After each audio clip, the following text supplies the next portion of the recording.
Karibuni sana kutoka pande zote za nchi na kutoka pande zote za bara letu la Afrika katika kusikiliza mafundisho ya msingi kabisa ambayo yanaitwa kwenye na shirika lisilo la kiserikali linaloitwa Arise Africa, ambalo ofisi zake zipo jijini Dar es Salaam nchini Tanzania. Na mimi naongea nanyi ni mtendaji wa shirika na mwelimishaji pia, na kwa majina yangu naitwa Atufigwege Mwakalinga. Na kazi kubwa ya shirika ni kuelimisha jamii au kutoa elimu kwa jamii.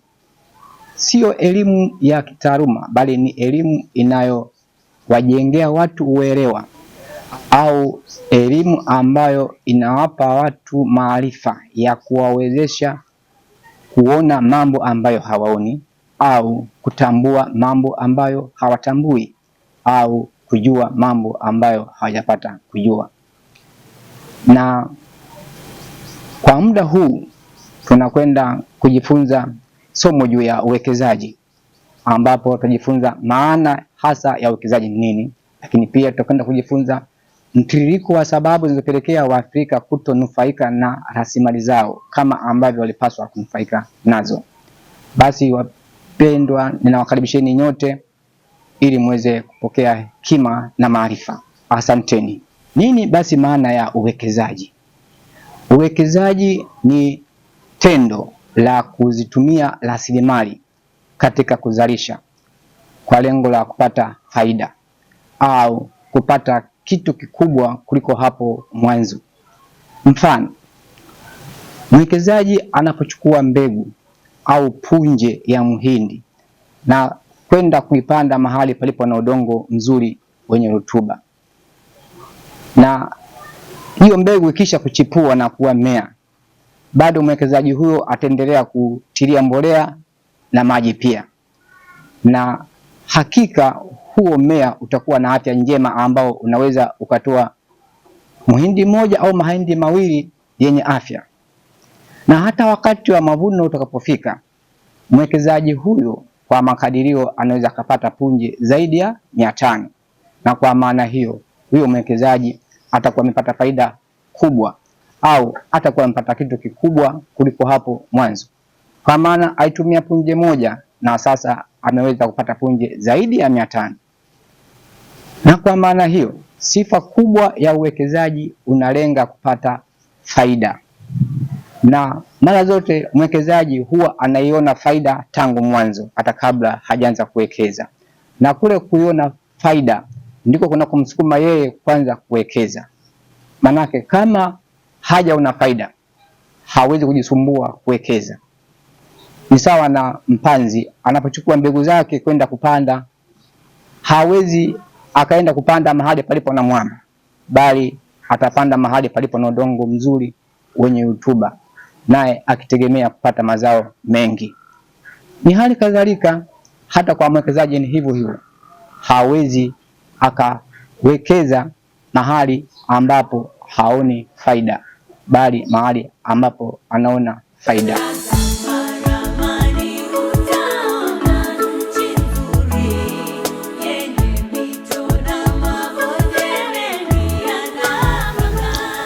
Zipo aina mbili za uwekezaji, nazo ni uwekezaji binafsi na uwekezaji wa ushirika. Tukianza na uwekezaji binafsi. Uwekezaji binafsi ni pale mtu binafsi anapotumia rasilimali zake binafsi katika kuwekeza kwa lengo la kupata faida. Na sifa kubwa ya uwekezaji huu, kwanza kabisa, ni uwekezaji mdogo.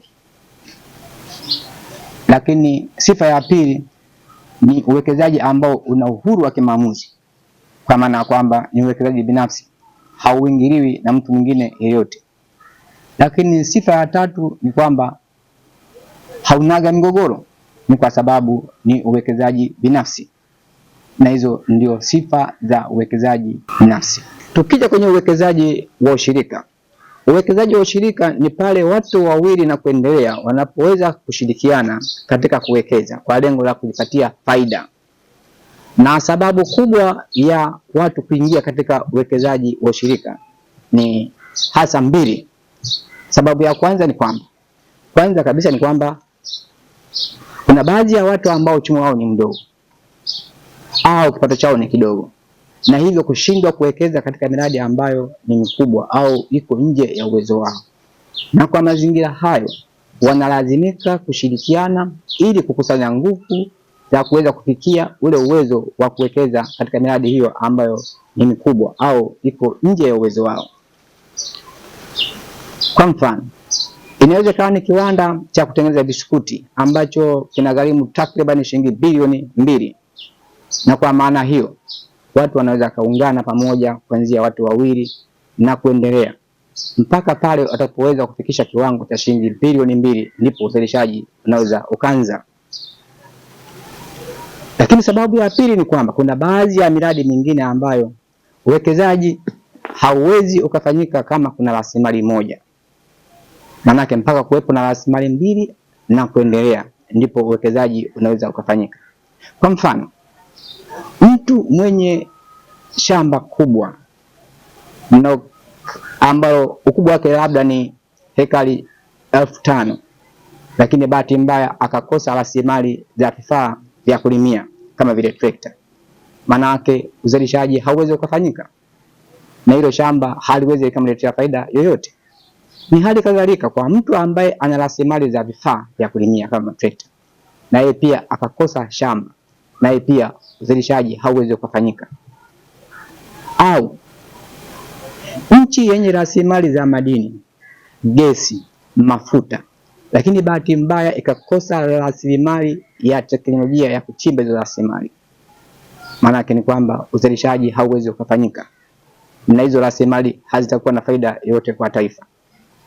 Ni hali kadhalika kwa taifa ambalo lina rasilimali ya teknolojia ya kuchimba madini, lakini likakosa hizo rasilimali za mafuta, madini na gesi, hivyo ni kwamba uzalishaji hauwezi ukafanyika. Mwisho wa siku, hao watu watakapotambua ya kwamba rasilimali zilizokosekana kwao zinapatikana upande mwingine au kwa watu wengine, ndipo hao watu wataanza kutafutana kwa lengo la kukaa meza moja ili waweze kushirikiana katika kuwekeza kwa lengo la kila mmoja kupata faida au maslahi kulingana na thamani wa rasilimali zao. Na hizo ndio sababu hasa za watu kuingia katika uwekezaji wa ushirika.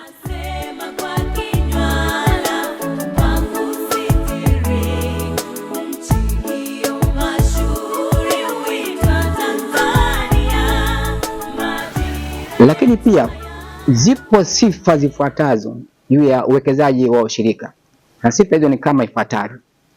Kwanza kabisa ni uwekezaji mkubwa, na ndio maana watu wanaungana. Na sifa ya pili ni kwamba uwekezaji huu wa ushirika haukosi kuwa na migogoro, na hii ni kwa sababu ya kutofautiana.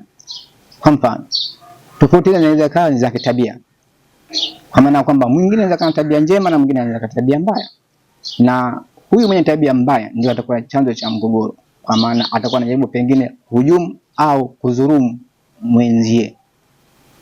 Lakini pia sababu nyingine inaweza ni tofauti ya kiimani. Mfano, mtu mwingine anaweza kuabudu Mungu na mwingine anaweza kuabudu miungu. Na kama ilivyo kawaida ni kwamba wakati mwingine maendeleo ya watu huwa hayatokani tu na jitihada zao, lakini pia huwa yanatokana na baraka zinatokana na imani zao. Kwa mfano, huyu mtu ambaye anaabudu Mungu anaweza akawa anakwenda kwa Mungu wake kuhitaji baraka ili mradi huo uwe na kibali au uwe na maendeleo, lakini Mungu hataweza kumbariki huyo mtu akimwambia kwamba ningeweza kubariki, lakini kwa sababu umeungana na mtu ambaye haniabudu mimi ni Mungu wa wivu, sitaweza kuachilia baraka pamoja na mtu ambaye haniabudu, na kwa maana hiyo watakosa baraka. Ni hivyo hivyo hata yule ambaye anaabudu matambiko atapokwenda huko, na wao watamwambia kwamba uliyeungana naye sisi ni chukizo kwetu, labda ukamwangamize kwanza ndipo sisi tutakubariki. Na hiyo itakuwa ni mgogoro, au huyo mtu anaweza kuhatarisha maisha yake, na huo unakuwa tayari ni mgogoro. Lakini pia inawezekana kabisa kwamba huyu mtu ambaye anaabudu Mungu anaweza akawa anafanya maombi kwenye huo mradi akiwashirikisha na wenzie, na kwa maana hiyo huyu mtu ambaye anaabudu matambiko hatakuwa tayari au kuruhusu watu wa imani nyingine wafanye maombi hapo. Ni hali kadhalika huyu ambaye anaabudu Mungu akafanya matambiko kwenye huo mradi, naye huyu anayeabudu Mungu hatamruhusu huyo mtu, kwa sababu kwake itakuwa ni kama ina madhara kwake. Hata katika masuala ya mahusiano ni uwekezaji wa ushirika, kwa maana hawa watu wanapotarajia kuingia katika ndoa huwa wanakuwa na matarajio ya kuwa na maisha fulani, au ya kuwa na maendeleo fulani, au ya kuwa na familia ya aina fulani. Lakini hawa watu wanaweza wakatofautiana, halafu tena wasijuane tabia zao, mpaka pale wanapoingia kwenye mahusiano ndipo kila mmoja atamjua mwenzake kwamba ni mtu wa tabia ya aina gani. Kwa mfano, mtu mwingine anaweza akawa na hasira na mwingine asiwe na hasira. Mwingine anaweza akawa mkali na mwingine sio mkali. Na mwingine anaweza akawa mchafu na mwingine akawa msafi. Au mwingine anaweza akawa ni mchawi au mshirikina na mwingine asiwe mchawi. Na mwingine anaweza akawa mvuta bangi au mvuta sigara na mwingine asiwe mvuta sigara. Na mwingine anaweza akawa ni mlevi wa kupindukia mpaka akawa anatapika na mwingine asiwe mlevi. Lakini pia mwingine anaweza akawa ni malaya na mwingine asiwe malaya. Na kwa maana hiyo, unapoingia katika mahusiano, hakikisha kabisa unamfahamu huyo mtu unaingia naye, ili isije ikakuletea shida kwako baadaye. Lakini pia unapoingia na mtu kwenye ushirikiano wa uwekezaji, hakikisha ni mtu ambaye mnafahamiana vizuri kitabia na hata kiimani pia, ili baadaye isije ikakuletea shida kwa kutofautiana, ambapo inaweza kupelekea mgogoro kati yenu.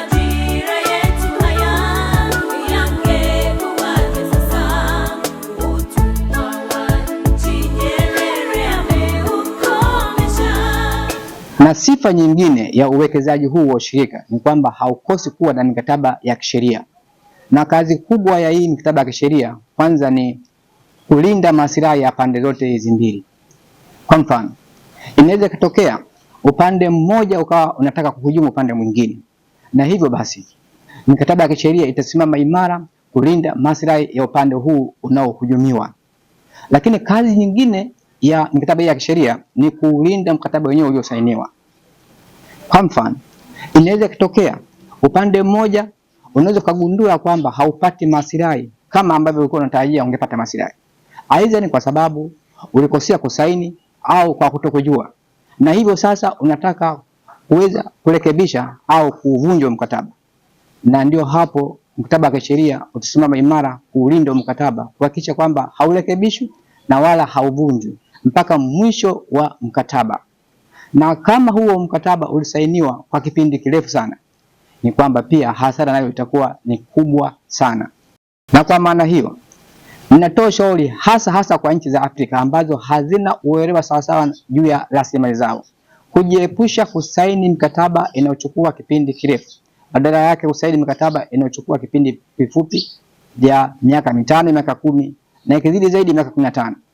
Ili itakapogundulika kwamba mikataba hiyo ina kasoro, basi pia hata hasara isiwe kubwa bali ziwe ndogo.